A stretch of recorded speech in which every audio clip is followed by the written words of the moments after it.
ನಮಸ್ಕಾರ ವೀಕ್ಷಕರೇ, ವಿಶ್ವವಾಣಿ ಟಿವಿ ಸ್ಪೆಷಲ್ನ ಈ ವಿಶೇಷ ಕಾರ್ಯಕ್ರಮಕ್ಕೆ ನಿಮಗೆಲ್ಲರಿಗೂ ಆತ್ಮೀಯ ಸ್ವಾಗತ. ನಾನು ನಿಮ್ಮ ಹರೀಶ್ ಕೇರ. ಇವತ್ತಿನ ಈ ವಿಶೇಷ ಕಾರ್ಯಕ್ರಮದಲ್ಲಿ ನಮ್ಮ ಜೊತೆಗಿದ್ದಾರೆ ಒಬ್ಬರು ವಿಶೇಷ ಅತಿಥಿ, ಕನ್ನಡ ನಾಡಿನ ಹೆಮ್ಮೆಯ ಕಾದಂಬರಿಕಾರ, ಅಂತಾರಾಷ್ಟ್ರೀಯ ಖ್ಯಾತಿಯ ಕಾದಂಬರಿಕಾರ, ಚಿಂತಕ ಶ್ರೀ SL ಭೈರಪ್ಪ ಅವರನ್ನ ಇಂಟರ್ವ್ಯೂ ಮಾಡಿ ಮಾತನಾಡಿಸುವಂತಹ ಸುಯೋಗ ಈ ಹೊತ್ತು ನಮ್ಮದಾಗಿದೆ. ಇದಕ್ಕೊಂದು ಹಿನ್ನೆಲೆ ಕೂಡ ಇದೆ. ಇದೇ ವಾರದಲ್ಲಿ ಅವರ ಹುಟ್ಟೂರಾದಂತಹ ಸಂತೇಶಿವರದಲ್ಲಿ ಅವರ ಒಂದು ದೊಡ್ಡದಾದಂತಹ ಅಭಿನಂದನಾ ಕಾರ್ಯಕ್ರಮವನ್ನು ಕೂಡ ಅವರ ಹುಟ್ಟೂರಿನವರು, ಸುತ್ತಮುತ್ತಲಿನ ಗ್ರಾಮದವರೆಲ್ಲ ಏರ್ಪಡಿಸ್ಕೊಂಡಿದ್ದಾರೆ. ಈ ಹಿನ್ನೆಲೆಯಲ್ಲಿ ಅವರನ್ನ ಮಾತನಾಡಿಸೋಣ. ಸರ್ ನಮಸ್ತೆ. ನಮಸ್ಕಾರ. ನಿಮ್ಮ ಹುಟ್ಟೂರಾದ ಸಂತೇಶಿವರದಲ್ಲಿ ಮುಂದಿನ ವಾರ ಬಹಳ ದೊಡ್ಡದಾದಂತಹ ಒಂದು ಅಭಿನಂದನಾ ಕಾರ್ಯಕ್ರಮವನ್ನು ಏರ್ಪಡಿಸಿದ್ದಾರೆ ನಿಮಗೆ. ನೀವು ಹುಟ್ಟಿದ ಊರು, ನೀವು ಬಾಲ್ಯವನ್ನು ಕಳೆದಂತಹ ಊರು, ಆ ಊರಿನ ಜೊತೆ ನಿಮಗೆ ಒಂದು ಅವಿನಾಭಾವ ಸಂಬಂಧ, ಒಂದು ನೆನಪುಗಳೆಲ್ಲ ಇವೆ. ಆ ನೆನಪುಗಳನ್ನು ನಮ್ಮ ಜೊತೆ ವಿಶ್ವವಾಣಿ ಟಿವಿ ಜೊತೆ ನೀವು ಹಂಚ್ಕೋಬಹುದಾ? ನೋಡಿ, ಯಾರಾದ್ರೂ ಅದು ಹೇಗೆ ಆಗಿದ್ರೂ ತಾನು ಹುಟ್ಟಿನ ಊರು ಅಂತ ಅನ್ನೋದು ಅದು ಎಳ್ಕೊಳ್ಳುತ್ತೆ. ಆ ರೀತಿಯಲ್ಲಿ ನೋಡಿದ್ರೆ ನನಗೆ ಸಂತೇಶ್ವರದ ಅನುಭವ ಅಷ್ಟು ಸುಲಭವಾಗಿರಲಿಲ್ಲ. ಅದು ಬಹಳ ಸಂಕಟವಾಗಿ ಇತ್ತು. ಕಾರಣ ಏನು ಅಂತಂದರೆ, ನಮ್ಮ ಮನೆಯಲ್ಲಿರುವುದ ಅಂಥ ಬಡತನ. ಎಷ್ಟೋ ದಿವಸ ಒಂದಿಷ್ಟು ಊಟ ಮಾಡೋಕೆ ರಾಗಿ ಕೂಡ ಇರ್ತಿರಲಿಲ್ಲ. ಇದಕ್ಕೆ ಕಾರಣ ನಮ್ಮ ಅಜ್ಜಿ ಗಂಗಮ್ಮ ಅಂತ ಹೆಸರು. ಅವಳು ಯಜಮಾನರು ರಾಮಣ್ಣ ಅಂತ ಇದ್ರು. ರಾಮಣ್ಣನಿಗೆ ಎರಡನೇದೋ ಏನೋ ಮೂರನೇದು, ಅವ್ರಿಗಾಗಲೇ 50 ವರ್ಷ ಆಗಿತ್ತು. ಇವಳಿಗೆ ಮದುವೆ ಆಗಿದ್ರು. ಮದುವೆ ಆದಮೇಲೆ ಇವಳಿಗೆ ಇಬ್ಬರು ಗಂಡು ಮಕ್ಕಳು ಹೋಗ್ಬಿಟ್ಟಿದ್ರು.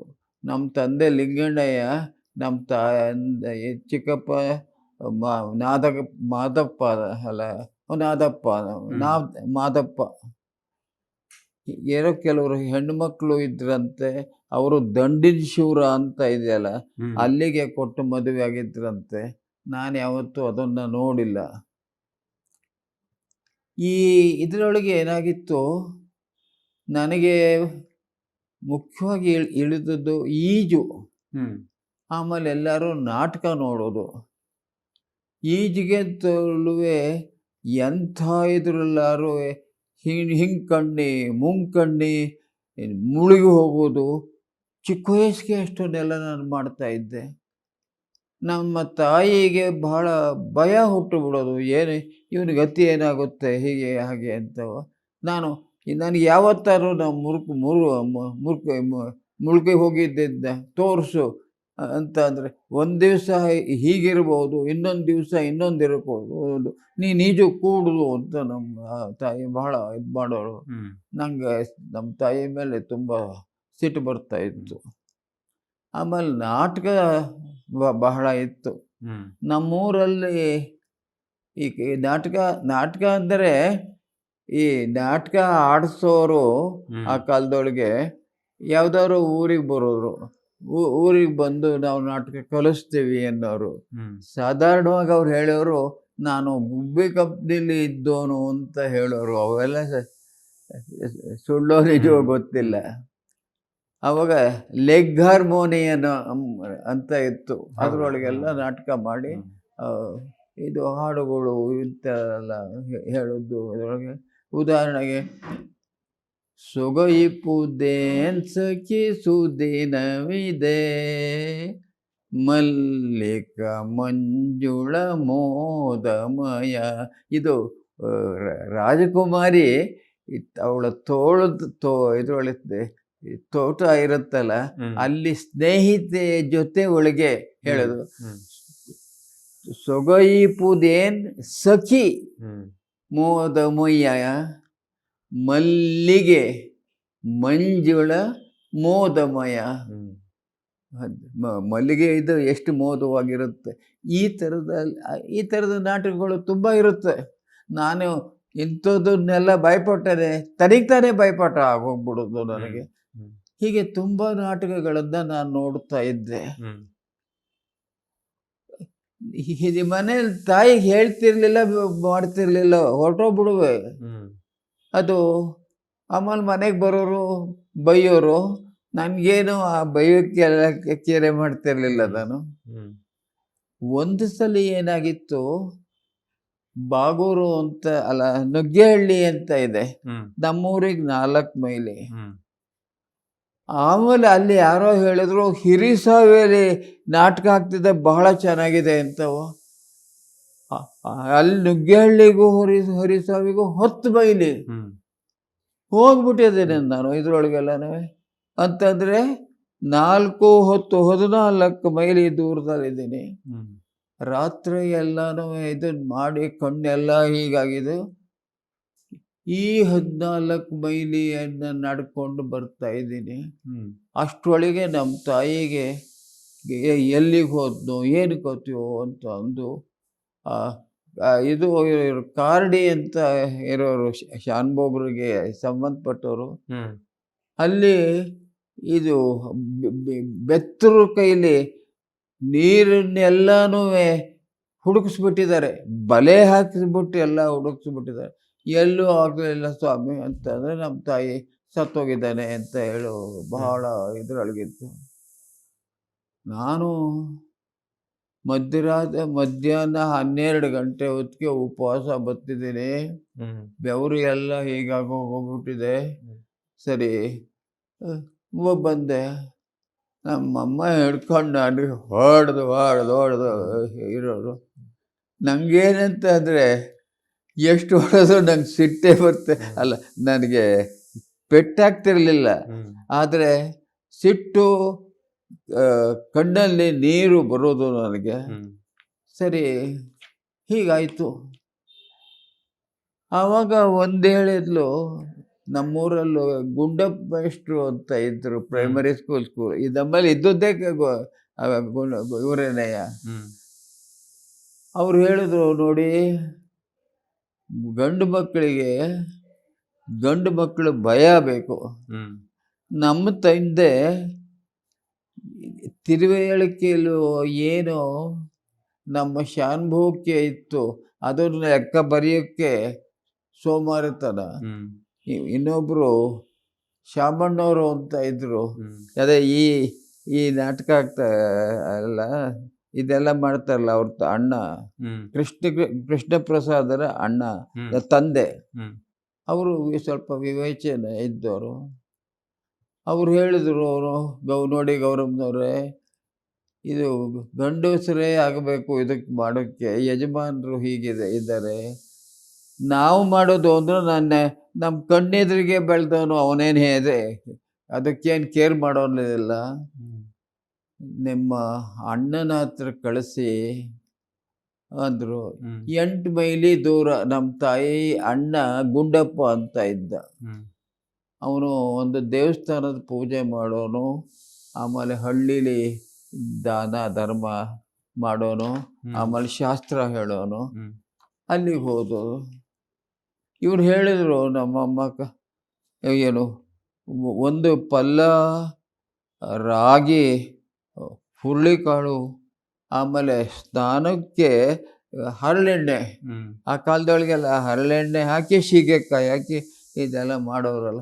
ಇಷ್ಟನ್ನು ನಮ್ಮ ತಾಯಿ ಎಲ್ಲ ಮಾಡಿ ಕಳಿಸಿದ್ರು. ಗಾಡೀಲಿ ಕರ್ಕೊಂಡು ಹೋಗಿ ನನ್ನ ಅಲ್ಲಿ ಬಿಟ್ಟು, ನೋಡಪ್ಪ ಹೀಗಾಗಿಬಿಟ್ಟಿದ್ದೇನೆ, ಅವನಿಗೇನಿಲ್ಲ, ಸ್ವಲ್ಪ ಈ ಭಯ ಹೋಗ್ಬಿಟ್ರೆ ಸಾಕು, 2 ವರ್ಷ ಇಟ್ಕೊಂಬಿಡು. ಅಲ್ಲಿ ಲೋಯರ್ ಸೆಕೆಂಡ್ರಿ ಅಂತ ಇತ್ತು, 2 ವರ್ಷದ ಕೋರ್ಸು, ಅದನ್ನು ಮಾಡಿಸ್ಬಿಡು. ಮುಂದೆ ನಾನು ನುಗ್ಗೇಹಳ್ಳಿಗೋ ಚನ್ನರಾಯಪಟ್ಟಣಕ್ಕೋ ಕಳಿಸ್ತೀನಿ ಅಂತ. ಅದು ಆಯಿತು ಕಡೆ, ನಾನಿದ್ದೀನಿ, ನೋಡ್ಕೊತೀನಿ ಅಂತ ಅಂದೆ. ಮನೆಯಲ್ಲಿ ನಮ್ಮ ತಾಯಿ ಹೋದ ಮೇಲೆ ನೆಕ್ಸ್ಟ್ ಡೇ ಹೋದರು. ನಮ್ಮ ತಾಯಿ ಇರುವಾಗ ಬಹಳ ಪ್ರೀತಿಯಿಂದ ನೋಡ್ದ. ನೆಕ್ಸ್ಟ್ ಡೇ ಮಾರ್ನಿಂಗು ಸುಮಾರು 10 ಗಂಟೆ ಹೊತ್ತಿಗೆ, ಬರೋ ಈಚೆ ಈಜಕ್ಕೆ ಬರೋ ಅಂತ ಅಂದ. ಇಲ್ಲ, ನಾನು ಈಜು ಇಲ್ಲ ಅಂದೆ. ನಾನು ಜೊತೇಲಿ ಇರ್ತೀನಲ್ಲೋ ಅಂದ. ನನಗೆ ಧೈರ್ಯ ಬಂದ್ಬಿಡ್ತು. ಈ ಜೊತೇಲಿ ಬಂದ. ಎಷ್ಟು ದೂರ ಅವನಿಗೆ ಜೊತೆ ಇರೋದು ಅಂತಂದರೆ ಒಂದು 30-40 ದೂರ, ಮುಂದಕ್ಕಿಲ್ಲ. ನನ್ನ ಪಾಡಿಗೆ ನಾನು ಬರ್ತನೆ ಅಂತ ತಿಳ್ಕೊಂಡಿದ್ದೆ. ಹೋದೆ ಕೆರೆ ಆಚೆಗೆ ಹೊರಟೋಗ್ಬಿಟ್ಟಿದೆ. ಸುಮಾರು ಒಂದು ಅಷ್ಟು ದೂರದಲ್ಲಿ ಹೋಗ್ಬಿಟ್ಟಿದೆ ಇದರೊಳಗೆಲ್ಲ. ಆಮೇಲೆ ನೋಡ್ಕೊಂಡೆ ನಾನು, ಭಾಳ ದೂರ ಬಂದಿದ್ದೀನಿ ಅಂತ. ಅದು ನಿಧಾನವಾಗಿ ಅಪ್ ಆ್ಯಂಡ್ ಡೌನ್ ಒಳಗೆ ತುಂಬ ದೂರ ಆಗುತ್ತೆ, ನಿಧಾನವಾಗುತ್ತೆ.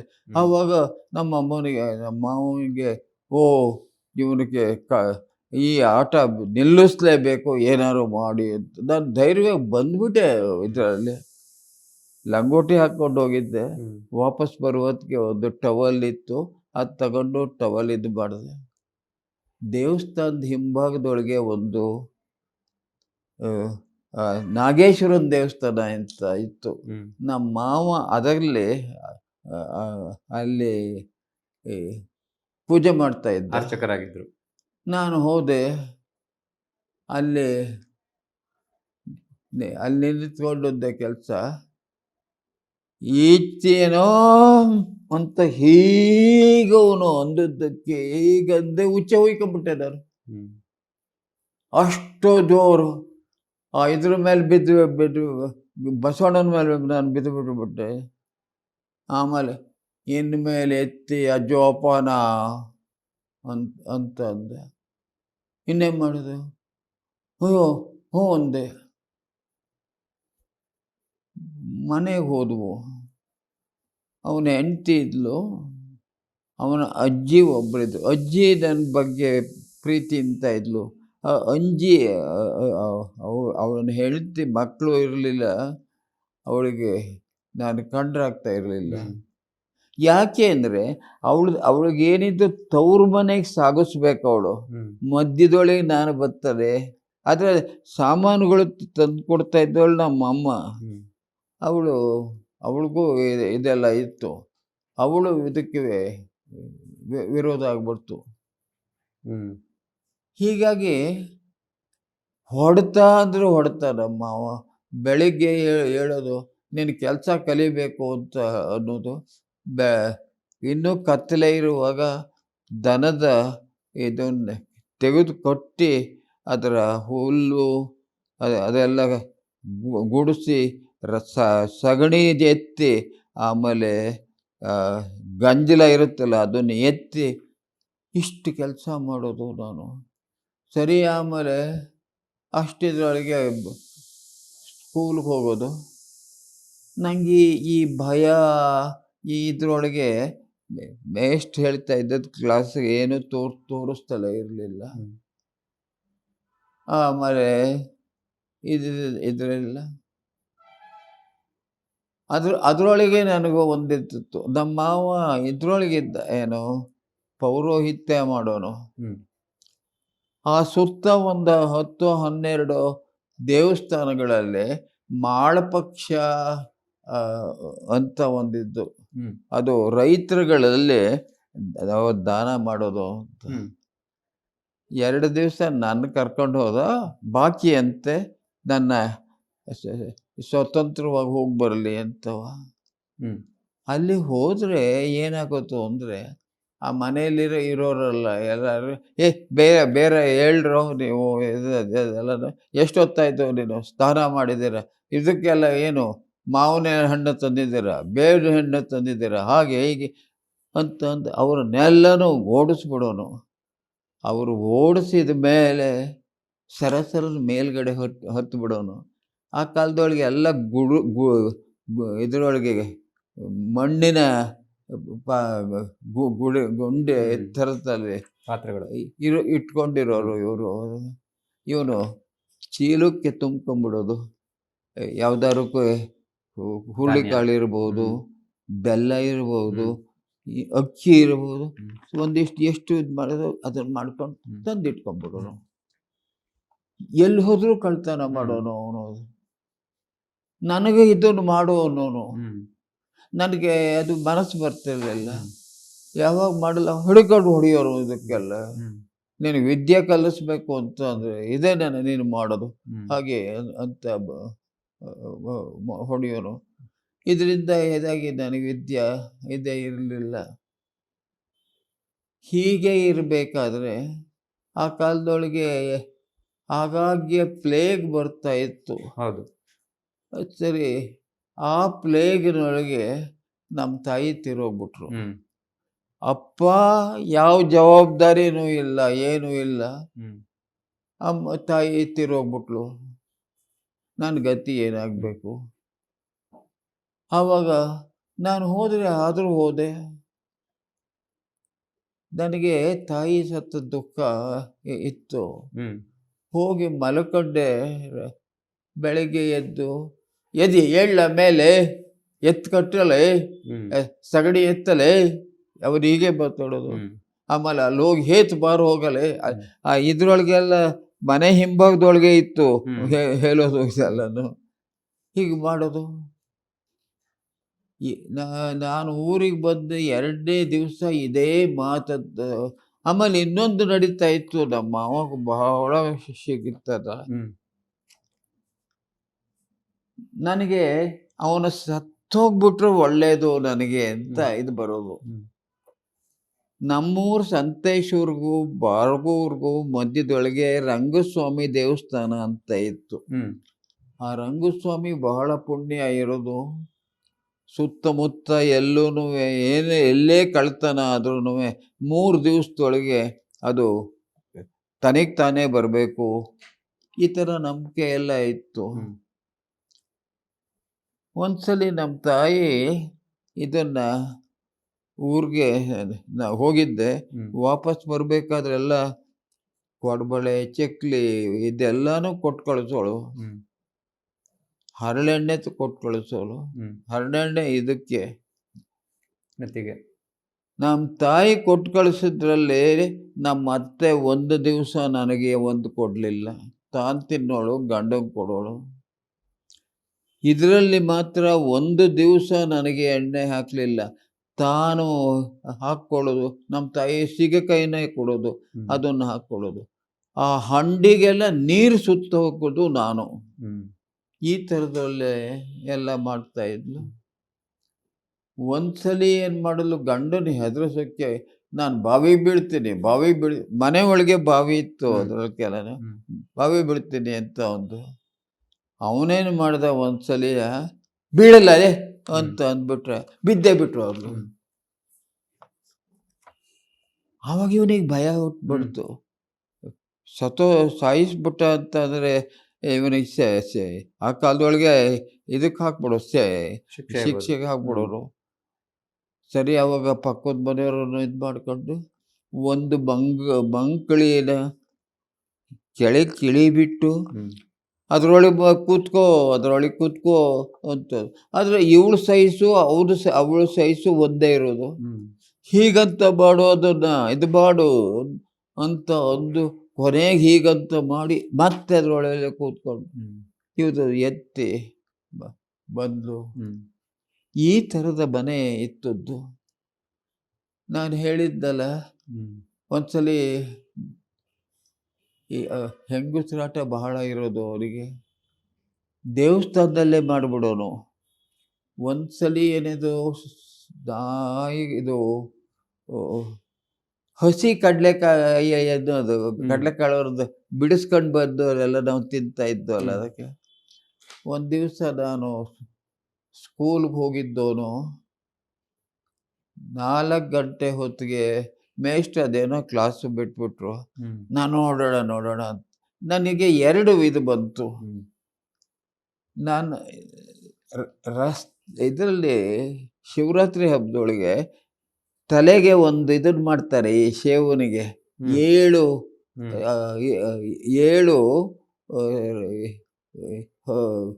ಹಾವಿನ ನೀವು ನೋಡಿರ್ಬೋದು. ಹುಡುಗನ ಕೈಲಿ ಅದನ್ನು ಹೊರಸ್ ಕಳಿಸೋನು. ನಾನು ಹೋಗಿ ಅಲ್ಲಿ ದೇವಸ್ಥಾನದ ಮುಂದೊಂದು ಇದು ನಡೀತಾ ಇದೆ, ತೋಳು ಇದ್ರ ನೀರು ಅದೆಲ್ಲ ಕ್ಲೀನ್ ಮಾಡಬೇಕು ನೀನು ಹಾಗೆ ಅಂತ ಇದು ಮಾಡಿದ್ರು. ನನ್ನ ಕ್ಲಾಸ್ಮೇಟ್ಸು ಎಲ್ಲರೂ ಭೈರಪ್ಪ ಅಂದರೆ ಎಷ್ಟೇವು 7,000. ಅದು ವಾಸ್ತವವಾಗಿ ಹಿತ್ತಾಳೆದು. ಆ ಹುಡುಗರಿಗೆ ನಿಜ ಅಂತ ತಿಳ್ಕೊಂಬಿಡೋರು. 7 ತೊಲೆ ಇದನ್ನು ಮಾಡ್ಕೊಂಡು ಹೋಗ್ತಿದ್ದಾರಲ್ಲೋ, ಏನೂ ಮಾಡೋದಿಲ್ಲ ಅಂತ ನನ್ನ ಕಂಡ್ರೆ ಬಹಳ ಭಯ ಭಕ್ತಿ ಎಲ್ಲ ಶುರು ಆಗೋಗ್ಬಿಟ್ಟಿತ್ತು ಅವಾಗ. ಒಂದು ದಿವಸ ಸಾಯಂಕಾಲ ಅದು ಸ್ನಾನ ಮಾಡಿದಾಗೆ ಹೋಗಬೇಕು ಅಂತ ಇತ್ತು. ಒಂದು ದಿವಸ 4 ಗಂಟೆ ಕ್ಲಾಸ್ ಬಿಟ್ಟರು. ಹಸಿ ಕಡಲೆಕಾಯಿ ಇದೆಲ್ಲ ಕಡೆನೂ ಇತ್ತು. ನಾನು ಅದನ್ನು ತಿನ್ನೋಕ್ಕೆ ಅಂತ ಹೋದೆ. ನಮ್ಮ ಮಾವಂದ ಗದ್ದೆಲ್ಲ ಅದು ದೇವ್ರಿಗೆ ಕೊಟ್ಟದ್ದ ಇದು ಭೂಮಿ. ಅದು ನಿಧಾನವಾಗಿ ಮಾಡಿ 4 ಗಂಟೆ ಆಯಿತು. ಒಳಗಡೆಯಲ್ಲೆಲ್ಲ ಅಲ್ಲೆಲ್ಲ ಪೂರ್ವ ದಿಕ್ಕಲ್ಲಿ ಚೆನ್ನಾಗಿದ್ದು ಬರೋದು, ಆಮೇಲೆ ಕತ್ಲೆ ಆಗೋದಲ್ಲ ಇದಿತ್ತು. ನನಗೇನು ಅಂತ ಅಂದರೆ 7 ತೊಲೆ ಸೊರಗ ನಿಜವಾಗಿಯೂ ಇರುತ್ತೆ, ನಾನು ಪರೀಕ್ಷೆ ಮಾಡಲೇಬೇಕು ಅಂತ ಅಂದು ಹೊರಟೆ. ನಾನು ಕತ್ತಲೆ ಇತ್ತು ಅಂತ ಅಂತು. ದೇವರು ಇದು ಆಯಿತು, ನಾನು ಬಂದದ್ದಕ್ಕೆ ನನಗಿದು ಮಾಡಿತು, ಇದೆಲ್ಲ ಮಾಡ್ತು ಹಾಗೆ ಅಂತ ಇದು ಮಾಡಿದೆ. ಅಂದೆ ಬಿಟ್ಟೆ ನಾನು, ಹೆದರ್ಕೊಂಡು ಅಂತ ಅಂದ್ಬಿಟ್ರೆ. ಸಡನ್ನಾಗಿ ನಮ್ಮ ಮಾವ ಏದುಸ್ ಹೊಡಿತಾ ಇದ್ದಾನೆ. ಒಬ್ಬ ಕೂಲಿ ಹೆಂಗಸರು ಇದು ಮಾಡ್ಕೊಂಡಿದ್ದಾನೆ ದೇವಸ್ಥಾನದ ಒಳಗೆ. ಅದರಿಂದ ಅಂತ ಏನೋ ಶಬ್ದ ಬಂದಿದೆ. ಎದ್ದುಬಿಟ್ಟ. ಇದಕ್ಕೆಲ್ಲ ಆ ಹುಡುಗಿ ಹೆಂಗಸೇನು ಮಾಡಿಬಿಟ್ಟು ಸಡನ್ನ ಸೀರೆ ಮಾಡ್ಕೊಂಡು ತಳ್ಕೊಂಡು ಹೋಗ್ಬಿಟ್ಲು. ಅವಳು ತಳ್ಕೊಂಡು ಹೋದಾಗ ಅಲ್ಲಿ ದೇವಸ್ಥಾನದೊಳಗೆ ಬಸವಣ್ಣ ಇರುತ್ತೆ, ಅದರ ಮೇಲೆ ಬಿದ್ದುಬಿಟ್ಟಿದೆ. ಅವನು ಬಂದದ್ದೇ ಕೆಲಸ ಹೀಗೆ ಹಿಡ್ಕೊಂಡು, ಇಲ್ಲಿಗೆ ಯಾಕ್ಲಾ ಬಂದೆ ನೀನು, ಯಾಕ್ಲಾ ಬಂದೆ ಅಂತ ಅಂದು ಹುಚ್ಚ ಹುಯ್ಯೋನು ಹುಯ್ದು ಬಿಟ್ಟಿದ್ದೇನೆ. ಅದನ್ನೆಲ್ಲ ಬಳಿ, ಅದನ್ನು ಯಾತ್ರೊಳಗೆ ಬಗಳಿತು, ಬಟ್ಟೆ ಇಲ್ಲ, ಹೀಗೆ ಬಳಸಿ ಒಂದು 10 ಸಲ ತಗೊಂಡು ಹೋಗಿ ಹೊರಗಡೆಗೆ ನಾನು ಇದು ಮಾಡಿದ್ದೆ. ಈ ಥರದ ಸ್ಥಿತಿ ಇತ್ತು. ಒಂದು ಥರ ಆ ಕಾಲದೊಳಗೆ ಪ್ಲೇಗ್ ಎಲ್ಲ ಕಡೆನೂ ಇರ್ತಾ ಇತ್ತು. ಒಂದು ಸಲ ಇದರೊಳಗೆ ನಾನು ನಮ್ಮ ಅಕ್ಕ ಮದುವೆಯಾಗಿದ್ದು, ನಮ್ಮ ಅಣ್ಣ ನನಗಿಂತ ಬುದ್ಧಿವಂತ. ನಾನು ಓದೋದ್ರಲ್ಲಿ ಅಷ್ಟು ಬುದ್ಧಿವಂತ ಅಲ್ಲ. 3 ಜನಕ್ಕೂ ಆಗ್ಬಿಡ್ತು.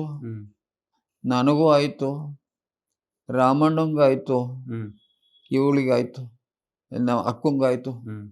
3 ಜನಕ್ಕೂ ಪ್ಲೇಗ್ ಆಯಿತು. ನಮ್ಮಮ್ಮ ಎಲ್ಲರಿಗೂ ಇದು ಮಾಡಿದ್ಲು. ಅಕ್ಕಂಗೆ ಮದುವೆ ಆಗಿತ್ತು. ಮದುವೆಗೆ ಮೊದಲನೇ ಹೆಂಡತಿಗೆ ಒಂದು ಹೆಣ್ಣು ಮಗು ಇತ್ತು. ಆ ಮಗುನ ಯಾರು ಪ್ರೀತಿಯಿಂದ ನೋಡ್ತಾರೋ ನಾವು ಅಂಥವರಿಗೆ ಮದುವೆ ಮಾಡ್ಕೋಬೇಕು ಅಂತ ಆಸೆ ಇತ್ತು. ನಮ್ಮ ಅಕ್ಕ ಸುಬ್ಬಮ್ಮ ಅಂತ ಇದ್ಲು.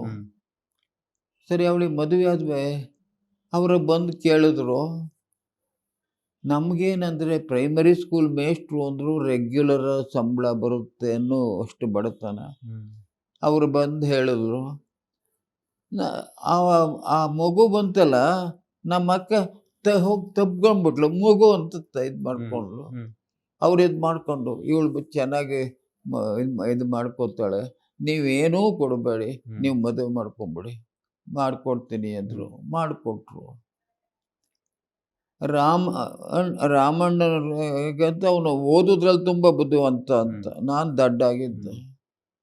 ಒಂದು ದಿವಸ ಪ್ಲೇಗ್ನಲ್ಲಿ 3 ಜನಕ್ಕೂ ಪ್ಲೇಗ್ ಹೊಡಿತು. ಮಧ್ಯಾಹ್ನ 2 ಗಂಟೆ ಸಮಯದೊಳಗೆ ಇವಳು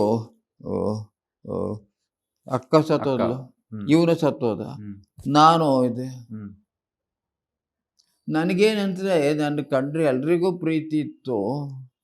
ನಾಟಕದಲ್ಲಿ ಎಲ್ಲ ಆಟ ಆಡುವೆ. ನಮ್ಮಲ್ಲಿ ಬೈರ್ಶೆಟ್ಟಿ ಅಂತ ಒಬ್ಬ ಮಗ್ಗದವನು, ಅವ್ರ ಹೆಂಡತಿ ಹೆಸರು ರಂಗಮ್ಮ ಅಂತ. ಅವರು ಅಂಗಡಿ ಎಲ್ಲ ಇಟ್ಕೊಂಡಿದ್ರು. ಹ್ಮ್ ಅವ್ರ ಅಂಗಡಿಗೆ ಹೋಗಿ ನಾನು ಏನು ಕೊಟ್ಟರು ತಿನ್ನುವೆ. ಹ್ಮ್ ಸರಿ, ಪ್ರೀತಿ ಇತ್ತು. ನಮ್ಮ ಅಮ್ಮೇನು ಮಾಡಿದ್ಲು, ನಾನು ಸಾಯ್ತಾ ಇದ್ನಲ್ಲ, ಕರ್ಕೊಂಡು ಹೋಗಿದ್ದೆ ಕೆಲಸ.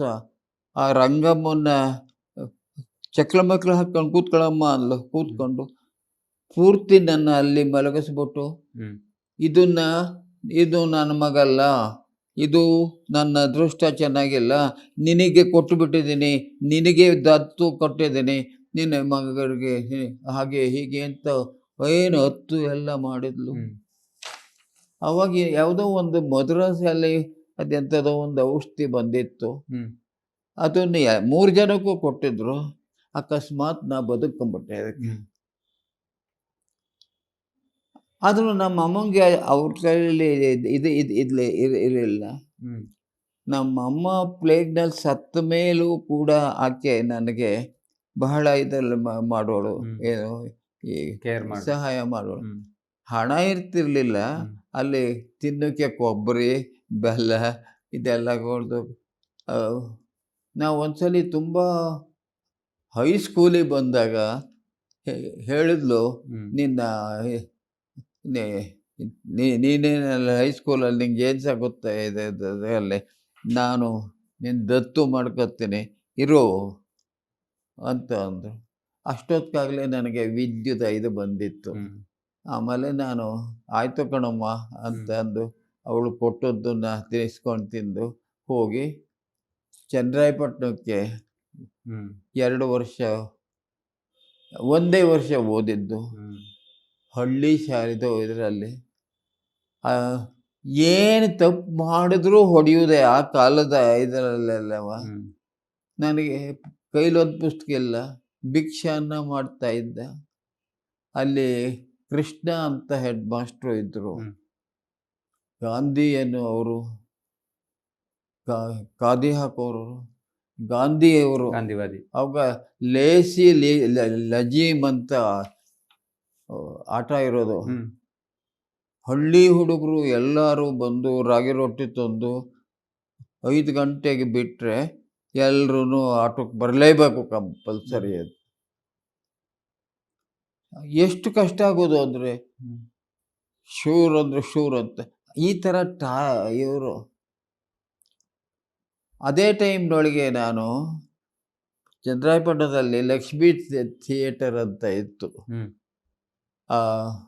ಬೋರೇಗೌಡರು ಅಂತ ಅವರು ಓನರ್ ಅದು. ಹ್ಮ್ ಅವರು ಇದರೊಳಗೆ ಅಲ್ಲ. ನನಗೆ ಚನ್ನರಾಯಪಟ್ಟಣಕ್ಕೆ ನಾನು ಗೊರೂರಿನಲ್ಲಿ ಓದೋರು, ಫೈನಲ್ ಇರೋದು. ನಮ್ಮ ಮೇಷ್ಟ್ರು ಸ್ವಾಮಿ ಮೇಷ್ಟ್ರು ಅಂತ ಇದ್ದರು, ನುಗ್ಗೇಹಳ್ಳಿಲಿದ್ದರು. ನನಗೆ ಬಹಳ ಸಹಾಯ ಮಾಡಿದರು. ಅಲ್ಲಿ ನೋಡಿ, ಬಾಗೂರಿನೊಳಗೆ ಮಾವನ ಮನೇಲಿದ್ದಲ್ಲ, ಆಗ ದಡ್ಡ ಅಂದರೆ ದಡ್ಡ ಆಗಿದ್ದೆ. ರಾಮ್ ಮೇಷ್ಟ್ರು ಅಂತ ಅನ್ನೋರು ಒಂದು ಕಾಗದ ಬರ್ಕೊಟ್ಟು, ನೀನು ಅಲ್ಲಿಗಾರು ಹೋಗೋ, ವಾರನ ಸಿಕ್ಕುತ್ತೆ, ಅಲ್ಲೆಲ್ಲ ಮೇಷ್ಟ್ರು ಚೆನ್ನಾಗಿದ್ದಾರೆ ಅಂತ ಅಂದು. ನಾನು ಹೋದೆ. ಆ ಮೇಷ್ಟ್ರು ಇಸ್ಪೀಟ್ ಆಡೋರು. ಆ ಇಸ್ಪೀಟಿಗೆ ಬಂದವರು ಎಲ್ರಿಗೂ ಹೇಳಿಬಿಟ್ಟು 7 ವಾರನ ಮಾಡಿಸ್ಬಿಟ್ರು. ಅವ್ರು ಲಿಂಗಾಯತರು. ಬೆಳಿಗ್ಗೆ ತಿಂಡಿ ಅವ್ರ ಮನೇಲಿ ಆಗೋದು. ಆದರೆ ಲಿಂಗಾಯತರ ಮನೇಲಿ ತಿಂಡಿ ತಿಂದಿದ್ದೇನೆ ಅಂತ ಎಲ್ಲ ಕದ್ದು ಮಾಡೋದು. ಜಾತಿ ಯಾವಾಗ ಬಹಳ ಇದಾಗಿತ್ತಲ್ಲ, ಕದ್ದು ಅದನ್ನೆಲ್ಲ ಮಾಡೋರು. ಇದೆಲ್ಲ ಮಾಡ್ತಾಯಿದ್ರು.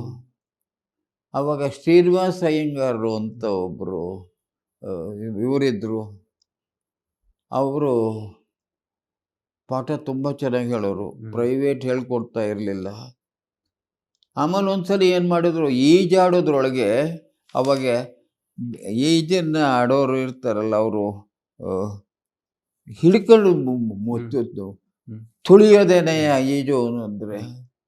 ಈ ಥರ ಮಾಡಿ ಒಬ್ಬ ಶಿವಪ್ಪ ಅಂತ ಇದ್ದ, 6 ಅಡಿ ಹತ್ರ ಇದ್ದವನು, ನನ್ನ ಹೀಗೆ ತುಳಿದು ಬಿಟ್ಟ ಎತ್ಲಾಗೆ. ನಾನು ಹೇಗೋ ಇದು ಮಾಡಿಕೊಂಡೆ. ನಮ್ಮ ಸ್ವಾಮಿ ಮೇಷ್ಟ್ರು ಬಂದುಬಿಟ್ರು ನನ್ನ ಜೊತೆ ಈಜಕ್ಕೆ ಅಂತ. ಅವರು ಬರೋರಲ್ಲ. ಒಂದ್ಸಲಿ ನಾನು ಅವ್ರ ಮೇಲೆ ಪ್ರಯಾಸ ಮಾಡಿ ತುಳಿದ್ಬಿಟ್ಟು ಹೋಗ್ಬಿಟ್ಟೆ. ಅವ್ರಿಗೆ ಉಸಿರು ಎಲ್ಲ ಇದೆಲ್ಲ ಹೊರಟೋಗ್ಬಿಡ್ತು. ಹ್ಮ್ ಆಮೇಲೆ ನೋಡು, ಅಕಸ್ಮಾತ್ ನಾನು ಸತ್ತೋಗಿದ್ರೆ ಏನಾಗ್ತಾ ಇತ್ತು, ಯಾವನೋ ಹೇಳ್ಕೊಟ್ಟೋನು ಅಂತ. ಆಮೇಲೆ ಶಿವಪ್ಪ ಅಂತ ಅಂದೆ. ಇದನ್ನು ಶ್ರೀನಿವಾಸ ಅಯ್ಯಂಗಾರ್ ಮನೆಗೆ ಗೊತ್ತಾಯ್ತು. ಶ್ರೀನಿವಾಸ ಅಯ್ಯಂಗಾರ್ ಬಂದು, ಬಾ ನಿನಗೆ ನಿಜವಾದ ಈಜು ನಾನು ಹೇಳ್ಕೊಡ್ತೀನಿ ಅಂತ ಅವರ ತೋಟದೊಳಗೊಂದು ತೋಳ ಅಲ್ಲ ಒಂದು ಕೆರೆ. ಅದಕ್ಕೇನು ಹೇಳ್ತಾರೆ, ಬಾವಿ. ಒಂದು ಕೊಳ ಭಾಳ ಇದಾಗಿರೋದು, ತೆಂಗಿನ ಮರ ಇರೋದು. ಅವ್ರು ಹೇಳೋರು, ಅಲ್ಲೊಂದು ಬಕೆಟ್ ಇಟ್ಟಿರೋರು, ಆ ಬಕೆಟ್ ತಗೊಂಡು ನೀನು ಹೊರಗಡೆ ಹೋಗಿ ಚೆನ್ನಾಗಿ ಮೈ ಕೈಗೆ ಎಲ್ಲ ಚೆನ್ನಾಗಿ ಇದು ಮಾಡಿಕೊಂಡು ತಲೆನೂ ಮಾಡ್ಕೊಂಡಿರಬೇಕು, ಕ್ಲೀನ್ ಮಾಡಬೇಕು. ಗಂಗಮ್ಮ ತಾಯಿಲಿ ಉಚ್ಚೆ ಹೊಡೆದ್ರೆ ಪಾಪ ಬರುತ್ತೆ, ಅದಕ್ಕೆ ಮೊದಲೇ ಉಚ್ಚೆ ಹೊಯ್ದುಬಿಟ್ಟು ಬರಬೇಕು ಅಂತ ಎಲ್ಲನೂ ಮಾಡುವೆ. ಆಮೇಲೆ ದಡಬಡ ಮಾಡಬಾರ್ದು, ಅಂಗಾತ ಮಾಡಿಕೊಂಡು ಹಾಗೆ ಸತ್ತ ಹೆಣಸಾಗಿರಬೇಕು. ಇದನ್ನು ಪ್ರಾಕ್ಟೀಸ್ ಮಾಡುವುದು. 8 ದಿವಸ ಮಾಡೋದ್ರೊಳಗೆ ನನಗೆ ಇದು ಬಂತು. ಆವಾಗ ನೋಡಿದ್ರೆ ಆ ಆಕಾಶ ಇದು ಎಲ್ಲನೂ ಇದೆಲ್ಲ ಬಂತು. ಅದೇನೋ ನನಗೆ ಅದರಿಂದ ಇದು ಬಂತು. ನನಗೆ ಕ್ಲಾಸ್ಗೆ ಫಸ್ಟ್ ಬರೋಕ್ಕೆ ಶುರು ಮಾಡಿದೆ ನಾನು. ಆಮೇಲೆ ನಾಟಕದಲ್ಲೂ ನಾನು ಇದು ಬಂದಿದ್ದೆ. ಗುಬ್ಬಿ ಕಂಪ್ನಿಲಿ ಕುರುಕ್ಷೇತ್ರ ನಾಟಕ ಇತ್ತು ಅವಾಗ. ಅವಾಗ ಗುಬ್ಬಿ ಕಂಪ್ನಿ ಪ್ರಸಿದ್ಧವಾದದ್ದು. ಅಲ್ಲಿ ಕುರುಕ್ಷೇತ್ರ ಹೋದೆ. ಆ ಕುರುಕ್ಷೇತ್ರ ಎಲ್ಲ ಚೆನ್ನಾಗಿತ್ತು. ಅಲ್ಲಿ ಒಬ್ಳು ಉತ್ತರೇ ಪಾರ್ಟ್ ಮಾಡಿದ್ಲು, ಚೆನ್ನಾಗಿದ್ಲು. ನಂಗೆ ಅವಳ ಮೇಲೆ ಲವ್ ಬಂದ್ಬಿಡ್ತು. ಇದರಲ್ಲಿ ಈಗ ಸೊಗಯಿಪುದೇನ್ ಸಖಿ ಸುದಿನವಿದೆ, ಮಲ್ಲಿಕ ಮಂಜಿಲ ಮೋದಮಯ ಅಂತ ಒಬ್ಬಳು ಸಖಿ ಆ ರಾಜಕುಮಾರಿಗೆ ಹೇಳುವಂಥದ್ದು. ನಾನು ಈ ಹಾಡನ್ನು ಹೇಳಿಕೊಂಡು ಅವಳು ರಾಜಕುಮಾರಿ ಈ ಥರದಲ್ಲಿ ಇದು ಬಂದ್ಬಿಡ್ತು, ನನಗೆ ಆಸೆ ಆಗ್ಬಿಡ್ತು. ಆಮೇಲೆ ಬಂದು ಅದಕ್ಕೆ ಹೋಗೋಕ್ಕೂ ಏನಾಯಿತು, ನುಗ್ಗೇಹಳ್ಳಿಲಿದ್ದೆ ನಾನು. ನನ್ನ ಹತ್ರ ₹1 ಇತ್ತು. ಅದರೊಳಗೆ ಎಲ್ಲ ಆಗ್ತಿರಲಿಲ್ಲ ಅಂದು ಪಂಚಾಕ್ಷರಿ ಅಂತ ನನ್ನ ಕ್ಲಾಸ್ಮೇಟ್ ಇದ್ದ. ಅವನಿಗೆ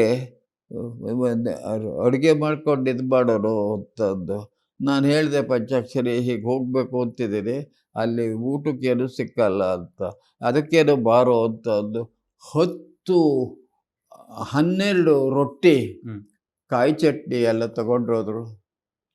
ಹೋದು ಎಲ್ಲನೂ ಇಟ್ಟರು.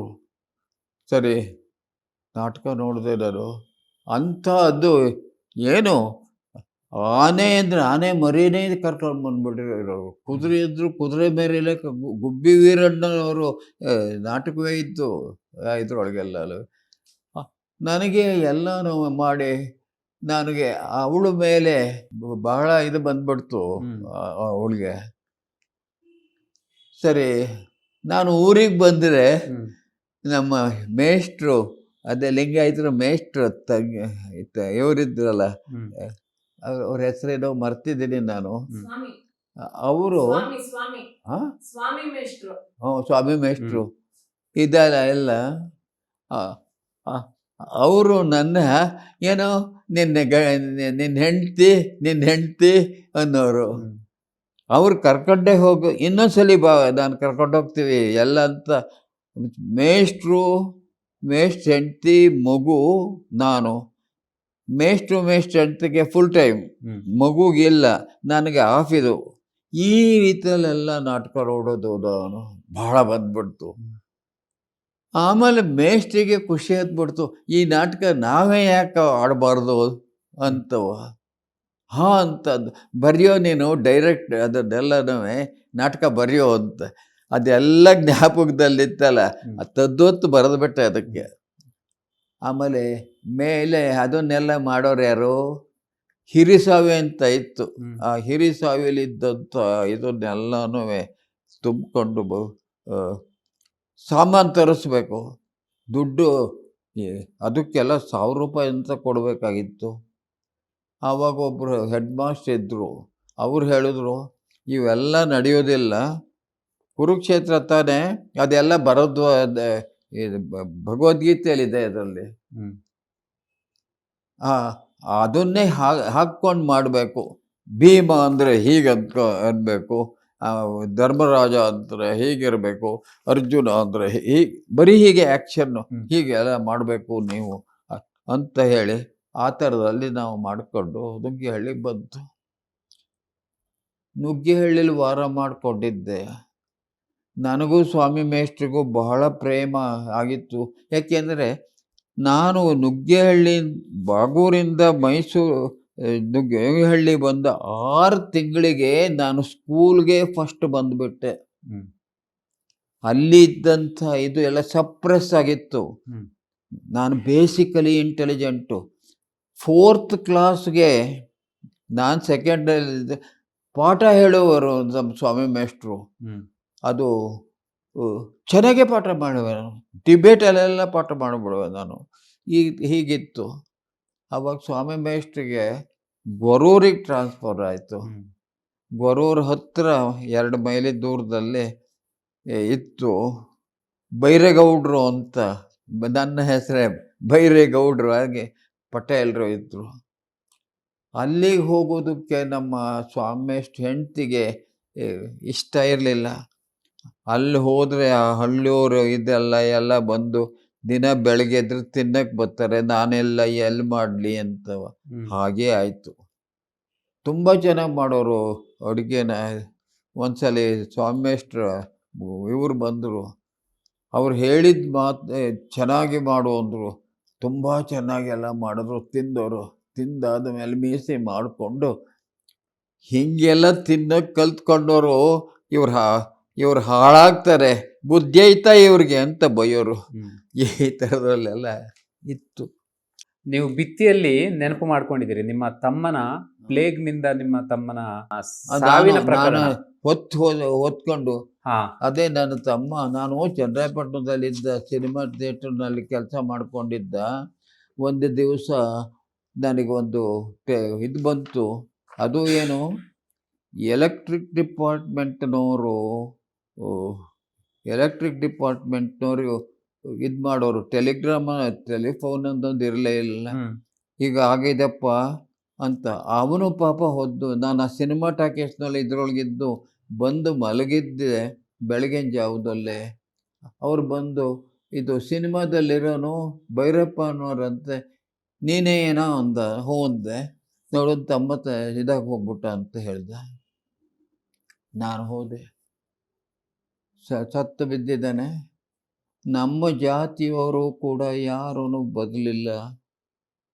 ಅದಕ್ಕೆ ಹೊತ್ಕೊಂಡು ಹೋಗಬೇಕು, ಆಮೇಲೆ ತಿಥಿ ಮಾಡಬೇಕು. ನಮ್ಗೆ ಯಾಕೆ ಬೇಕು ಇದು ಅಂತ ಕಾರಣ.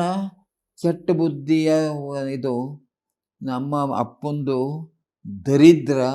ಒಂದ್ಸಲಿ ಸಲಾಯಿಸ್ಕೊಂಡದ್ದಕ್ಕೆ ಇನ್ನೊಂದ್ಸಲಿ ಕೊಡ್ತಿರ್ಲಿಲ್ಲ, ಯಾರೂ ಬರಲಿಲ್ಲ. ಆಗ ಇದು ಕರಡಿ ಅಂತ ಒಬ್ಬಿದ್ದ. ನಾವು ಶಾನ್ಭೋಗರಾಗಿದ್ರಲ್ಲ, ಶಾನ್ಭೋಗ ಆಗದೆ ಇದ್ರು ಕುಮಾರ ಇದ್ರೊಳಗೆ ಅವ್ರಿಗೆ ಒಂದು ಇದಿತ್ತು, ಒಂದಿಷ್ಟು ಲಾಯಲ್ಟಿ ಇತ್ತು. ಅವನು ಹೋಗಿ ಬ್ರಾಹ್ಮಣರು ಹೆಣ ಇದು ಮಾಡೋಕ್ಕೆ ಎಲ್ಲನೂ ಬಂದು, ಅವನು ಬಂದು ಆಯ್ತಪ್ಪ ಹೇಳಬೇಕು ಅಂತ ಯಾರ ಮಲ್ಲ ಒಂದು ಹಡಿ ಅಕ್ಕಿ ಬಾಯಿಗೆ ಹಾಕಬೇಕಲ್ಲ, ಅದನ್ನು ಹಾಕ್ಕೊಂಡು ಆ ಮಗುನ ಎತ್ತಿ ಹೀಗೆ ಇದು ಮಾಡಿಕೊಂಡು, 6 ವರ್ಷದ ಮಗು ಹೀಗಿದು ಮಾಡಿಕೊಂಡು 16 ವರ್ಷದ ನಾನು ಹೊತ್ಕೊಂಡು ಹೋಗಿ, ಇದು ಮಡಕೆ ಒಳಗೆ ಮಣ್ಣು ಇದು ಮಾಡ್ಕೊಂಡು ಹಿಡ್ಕೊಂಡು ಹೋಗ್ಬೇಕು. ಅದನ್ನು ಹಿಡ್ಕೊಂಡು ಹೋಗಿ ಎಲ್ಲಿ ತಡ್ಕೊಳಕ್ಕಾಗ್ತಿಲ್ಲ ಬಾಗಿಲು. ಆದರೆ ಒಂದೇ ಕಡೆ ಮಾತ್ರ ಇರಬೇಕು. ಯಾಕೆ ಒಂದು ಕಡೆ ಅಂದರೆ ಅಕಸ್ಮಾತ್ ಇದು ಉಸಿರೇನಾರು ಇದೆಯೇ ಅಂತ ಅನ್ನೋದಕ್ಕೆ. ಅದನ್ನು ಮಾಡಿ ಉಸಿರು ಇರಲಿಲ್ಲ. ಹೋಗಿ ಆ ಮಗುನ ಇದಕ್ಕೆ ನಾನೇ ಬೆಂಕಿ ಎಲ್ಲ ಹಾಕ್ತೆ. ಕರಡಿಗೆ ಪಾಪ ಏನು ಗೊತ್ತು, ಅವನಿಗೆ ಗೊತ್ತಿರೋದು ಎಲ್ಲನೂ ಮಾಡಿದ್ರು. ಹ್ಮ್ ಒಂದು ತೆಂಗಿನಕಾಯಿ ಹೊಡೆದ, ಅದಕ್ಕೆ ಇದನ್ನು ಮಾಡಿಟ್ರು, ಹ್ಮ್ ಎಲ್ಲ ಮಾಡಿಟ್ರು. ಹ್ಮ್ ಆಮೇಲೆ ಬುರುಡೆ ಹ್ಮ್ ಪಟ್ ಅಂತ ಹೊಡಿಬೇಕು, ಅಲ್ಲಿ ತನಕ ಜೀವ ಇರುತ್ತೆ ಅಂತ ನಂಬಿಕೆ. ಹೌದು. ಒಂದು ಇದನ್ನು ಮಾಡಿ ಅವನೇ ಹೇಳ್ಕೊಟ್ಟ. ಹ್ಮ್. ನಾನು ಅದನ್ನು ಮಾಡಿ ಹ್ಮ್ ಆಮೇಲೆ ತಂಗಿ ಮಾಡಿಬಿಟ್ಟು ಹೊರಟೋದ್ರು. ಹ್ಮ್ ಮನೆಗೆ ಬಂದರೆ ತಿನ್ನೋಕ್ಕೇನೂ ಇಲ್ಲ. ನಾನು ಸೈಕಲಲ್ಲಿ ಬಂದಿದ್ದೇನೆ. ಹ್ಮ್ ಅವಾಗ ನಮ್ಮ ಅಜ್ಜಿ ಏನೂ ಇಲ್ಲ, ಯಾರೂ ಇದ್ದ ಅಂದ್ರೆ ಶಾನುಭೋಗ್ರದ್ದು ದೇವರೈನವರು ಅಂತ ಇದ್ರು. ಹ್ಮ್ ನಮ್ಮ ಶಾನುಭೋಗಕ್ಕೆ ಅವ್ರು ಮಾಡೋರು. ಹ್ಮ್ ನಮ್ಮಪ್ಪ ಗೊತ್ತಲ್ಲ, ಹ್ಮ್ ತಾನು ಮಾಡ್ತಿರ್ಲಿಲ್ಲ. ಹ್ಮ್ ವರ್ಷಕ್ಕೆ 120 ರೂಪಾಯಿ ಇವ್ರಿಗೆ ಕೊಟ್ಬಿಡೋರು. ಹ್ಮ್ ಇದ್ರೊಳಗೆಲ್ಲ ನಮಗೆ ಅದಿನ್ನೊಂದೇನಾಗಿತ್ತು ಅಂದರೆ, ಆ ಶಾಂತ ಅವಳೆಳೆ ಸಂಪಮ್ಮ ಅಂತ ಅವಳ ಹೆಸರು. ಹ್ಮ್ ಆ ಸಂಪಮ್ಮ ಒಂದು ನಾನು ಹುಟ್ಟಿದ ಸಂದರ್ಭದೊಳಗೆ ರಂಗಣ್ಣ ಅಂತ ಹೆಸರಿಟ್ರು. ಒಬ್ಬ ಹುಡುಗ ಇದ್ದ, ಒಳ್ಳೆ ಚೆನ್ನಾಗಿದ್ದ ಅವನು. ಅದರಲ್ಲಿ ಹ್ಮ್ ರಂಗಣ್ಣ ಅನ್ನೋನು, ಅವನು ಚೆನ್ನಾಗಿದ್ದ ಹುಡುಗ. ಹ್ಮ್ ಅವನಿಗೆ ಅದೇನೋ, ಅವಳಿಗೆ ಅದೇನು ರೋಗವೋ ಎಂಥದೋ, ಮಗುಗೆ ಬಂತು ಅಂತಂದರೆ ಇದೇ ಇಲ್ಲ, ಇದು ಸಾಯಿಸ್ಬಿಡ್ತೀನಿ ಅಂತ. ಮಗುಗೆ ಹೊಟ್ಟೆಗಿಲ್ಲ. ಹ್ಮ್ ನನಗೆ ಇದಿತ್ತು, ಏನು, ನಮ್ಮ ಅಮ್ಮಂಗೆ ತುಂಬ ಹಾಲು ಬರೋದು. ಅವಾಗ ಯಾವ್ರೇನವ್ರು ಬಂದು ಗೌರಮ್ಮ ಬದುಕಿಸ್ಬೇಕು ಅಂದರು. ಆಯಿತು ಅಂತ ಅಂದು ಒಂದು ಎಲೆನ ನನಗೆ, ಇನ್ನೊಂದು ಎಲೆನ ಇವನಿಗೆ ಮಾಡಿದ್ರು. ಅದೇನು ಆವಾಗ. ಈಗ ಹೋದ್ಗೆ ಅವಾಗ ಅಕ್ಕಿ ಇರ್ತಿರ್ಲಿಲ್ಲ, ಜೋಳ ಇತ್ತು. ಶಾನ್ಭೋಗ್ ದೇವ್ರ ಅವ್ರ ಮನೆಯಲ್ಲಿ ಅವರು ಒಳ್ಳೆ ಇದ್ರೊಳಗೆ ಅವ್ರಿಗೆ 5 ಯಾವುದೋ ಯಾಚನಘಟ್ಟ, ಹೊರಸಳ್ಳಿ ಅಂತ, ದುಗ್ಗನಹಳ್ಳಿ ಅಂತ ಎಲ್ಲ ಇದೆಲ್ಲ, ಅಲ್ಲೆಲ್ಲನೂ ಶಾನ್ಭೋಗ್ಗೆ ಇತ್ತು. ಜಬರ್ದಸ್ತು. ಇದನ್ನು ಎಲ್ಲ ಬರೆಯೋರು, ರಿಜಿಸ್ಟ್ರೇಷನ್ನು ಎಲ್ಲ ಬರೆಯೋರು, ಹಳ ಇತ್ತು. ಆಮೇಲೆ ಅಲ್ಲಿಗೆ ಹೋಗಿ ಅವ್ರಿಗೆ ಹೆಂಡ್ತಿಗೆ ಹೇಳಿದ್ರು, ನೋಡಪ್ಪ ಹೀಗಾಗಿದೆ, ಸತ್ತೋರ್ ಮನೆಗೆ ಇನ್ಯಾರ್ಯಾರು ಅನ್ನ ತಗೊಂಡೋಗಿ ಇಡಬೇಕೆ ಹೊರತು ಅವ್ರ ಮನೆ ಒಲೆ ಹೆಚ್ಚು ಹಾಗಿಲ್ಲ ಶಾಂತ ಅಂತ. ಅದಕ್ಕೇನು ಬೆಳಗ್ಗೆ ಎದ್ದರಿದ್ದೇ ಇರುತ್ತೆ, ನಾನು ತಗೊಂಡೋಗಿ ಹೋಗಲ್ಲ ಅಂದ್ಲು. ಹೋಗ್ಕೊಳ್ಳಿ, ಒಂದು ಸೇರು ಜೋಳ ಕೊಡು ಅಂದರೆ ಕೊಡೋದಿಲ್ಲ ನಾನು, ಅವ್ರದ್ದು ಯಾವತ್ತೂ ಹೀಗೆ ಅಂತ ಅಂದೆ. ಸರಿ. ಆಮೇಲೆ ನಾನು ಎದ್ದು ಹೊರಟೆ. ಯಾಕೆಂದರೆ ನಾನು ಸೈಕಲಲ್ಲಿ ಹೋಗಿದ್ನಲ್ಲ, ದಿನಕ್ಕೆ 1 ಗಂಟೆಗೆ 1 ಅಣಿ ಇತ್ತು ನನ್ನ ಹತ್ರದ, ಅದಕ್ಕೂ ಕಷ್ಟ ಇತ್ತು. ಆಮೇಲೆ ರಾಮಣ್ಣ ಏನು ಮಾಡಿದ್ರು, ನಾನು ಹೀಗಂದರು. ಅವಳು ಅಡುಗೆ ಮನೆಗೆ ಹೋದ್ಲು, ಒಂದು ಟವಲ್ ಹಾಕಿ ಒಂದಿಷ್ಟು ಇದನ್ನು ಅದಕ್ಕೆ ತುಂಬಿದ್ಲು. 2ನೇ ತುಂಬಿದ್ದಾಗ ಅವಳು ಇದು ಶಾಲ ಇದು ಬಂದೋಳೆ ಬಲ್ಸ ಕಿತ್ಕೊಂಬಿಟ್ಲು ಗಂಡನ ಕೈಯಿಂದ.